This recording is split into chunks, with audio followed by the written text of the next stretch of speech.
I mean, this has been a huge release for accessibility. There were over 100 accessibility fixes and improvements in this release.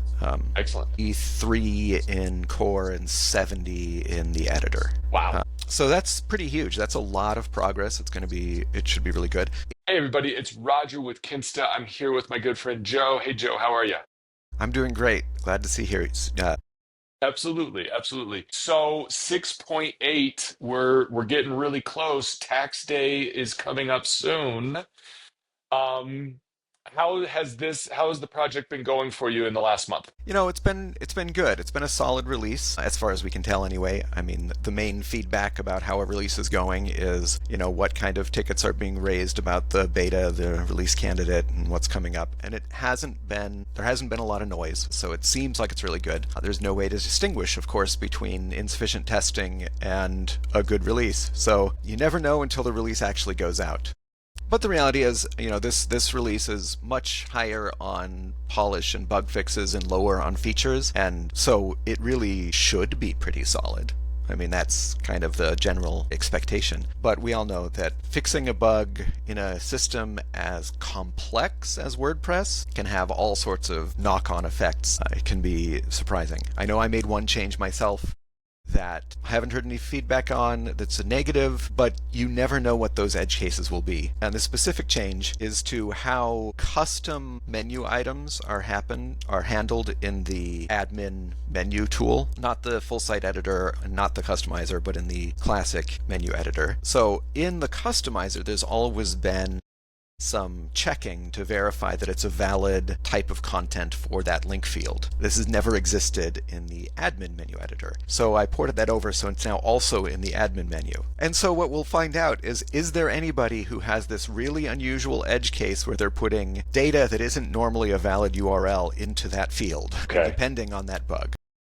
Okay. Because it's a bug. I mean, that's a link field. It should hold it should hold some kind of link-like data. It should have validation to make sure that it is, but hasn't had that at any point in 20 years. So Here we go. who knows? There could be edge cases. All right. So if you're listening and you think you might have an edge case in the menu, do some testing Yeah. and check this out. From an accessibility standpoint, is there anything that you've been able to implement that you're really excited about on this release? I mean, mostly here it's a volume thing. I mean, this has been a huge release for accessibility. I don't know if you saw the recent post about all the accessibility changes that was on Make, but there were over 100 accessibility fixes and improvements in this release. Excellent. 3 in core and 70 in the editor. Wow. So that's pretty huge. That's a lot of progress. It should be really good. In general, most of these are really tiny little things, little tweaks here, a missing label or a lack of a response from some kind of ARIA feedback, minor things. But there's just a lot of them. So it's that 10,000 paper cuts problem of, if you can take away 103 of those paper cuts, the overall experience is just going to be smoother and better. Absolutely. Do you feel like the testing has been adequate on those features? Yeah, I think so. At least on the accessibility aspects of them. Again, as I talk about, there's always those knock-on effects. Yeah. Part of the thing I was talking about with the validation was the fact that there was some incredibly basic validation. It just was checking whether or not the field was empty. And the notification that was passed to the user on that failure was not accessible. So the actual goal of that particular fix was to make the validation notification accessible to users. So that was improved. But in the process, I was like, well, we're not doing any kind of actual validation here, but we are over there. Why don't we make these consistent? Makes sense. It's going to be a better experience on the whole if things are consistent. Absolutely. So I talked with Aaron Jorbin recently about this release, and we talked about testing. And I'm interested in getting kind of your thoughts on how can we get more people to test? How can people test better? What's kind of your philosophy around testing? Well, so as a plugin author, one of my key points of testing is actually that I do all of my plugin development on trunk.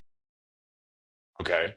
So I want to know as soon as possible if anything goes into trunk that's going to impact any of my plugins. So I'm always running trunk in my testing environments, in my development environments, so that I get that notification as soon as possible. I think all plugin developers should be doing that, because the reality is, when you have a plugin that already works on the current release, that is not a point you need to worry that much about. Like, this should not be your priority. You do need to worry about the next release, because things can change. And, one of the reasons we're able to make changes is because people do testing.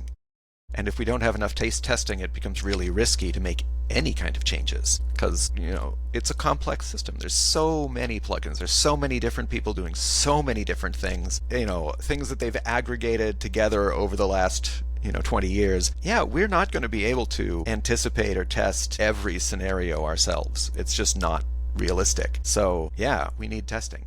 And I think a lot of that should be coming from plugin developers, in my opinion. Okay.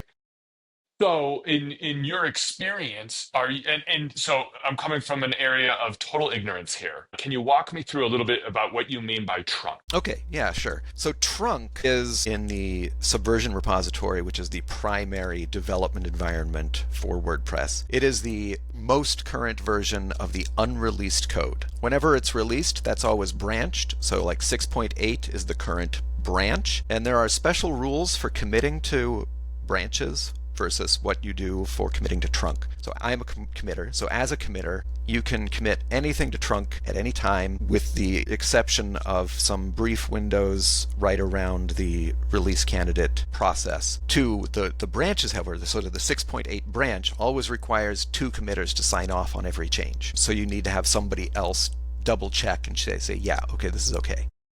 So trunk is, it's where the alpha stuff happens. It's where things might be broken. It's why, we say it's not a good idea to run your production site on trunk, but it's great to run your testing on trunk, because that's where all the most recent stuff is happening. Now, of course, this is, I'm hoping for people to have a really good ability to distinguish what is a bug by intent and what's a bug by mistake, as it were, because with operating in trunk and the fact that there could just be a flaw, we don't necessarily want people to be just raising 100 new track tickets saying, hey, this thing is a problem. We just always hope that people will actually search for existing tickets and comment on those rather than opening new ones. But the reality is, anytime something new pops up, inevitably it spawns like 5 or 6 track tickets, and we just mark a bunch of duplicates. That's just what happens. Sure. And so track is hard. When a plugin developer is, and I'm kind of trying to paint a picture here, best practices is that they should always have a couple of different versions of, in a couple of different environments that they're developing in. And so maybe they have the trunk environment they know that there's potentially things are going to be breaking in there. Then they have more of a production environment that's running off of the current release. As a total ignoramus here, what's kind of your approach to setting up your plugin development? So, I make a lot of use of the beta tester plugin to just switch between different releases. Mm-hmm. That's just the easiest way of quickly manipulating which version you're working on. I do very little testing other than outside of just some basic automated testing on older versions. But I also, I don't depend on a lot of things that change a lot, let's just say. I'm using some of the most stable features that are in WordPress, and they just don't change that often. I'll be honest, if you're building like block plugins, that's where like API changes are kind of a regular thing, and that can get kind of stressful and require a lot of following up and monitoring and making sure that things still work, But there's so many complicated things going on, and that's why it would be great to have so many more plugin developers doing this. It just gives that breadth. As a plugin developer, I know I'm not going to catch most things that happen in certain areas because I just don't touch those very much. I don't do a lot with multi-site, so I might not catch that. But if something comes up in the areas that I am touching, I feel like I'm very likely to catch it. And the more developers who are doing the same thing, the more we'll catch stuff. But yeah, back to your question about the development setup. the beta tester plugin is hugely valuable. You can just switch everything over to the latest trunk, the bleeding edge of what came out last night, and see if anything falls down and crashes. How often should people be doing that if they're developing a plugin? I think so. During the alpha and beta stages, probably not. It's not very important. Once we're getting into the later stage of beta, probably good time to get started. And then once we're in release candidate, you should be doing it a ton. Do lots of work in the release candidate, because the release candidate is when we're saying we think this is ready to go. And if we were really confident, we would have released it instead of releasing RC1. Okay. But Gotcha. the reality is we know that we will have missed things. We know that's always the case. It's just the reality. That's going to be the case. Absolutely. And so we need people to be catching those edge cases. Gotcha. Everybody Okay. sees something different. So, I try and keep these really short and sweet, so we've got just a couple of minutes left. But there was a big announcement this week regarding WordPress releases. In as short amount of time as you can you share kind of your thoughts on what was announced and what this means? Well, the announcement really, very much buried the lead. I mean, it was basically just presented as these are the minutes of a meeting, and then way down there, buried in one paragraph, it said, and this will be the final release of the year. And the reality is, as core committers, we don't really know exactly what that's going to mean yet.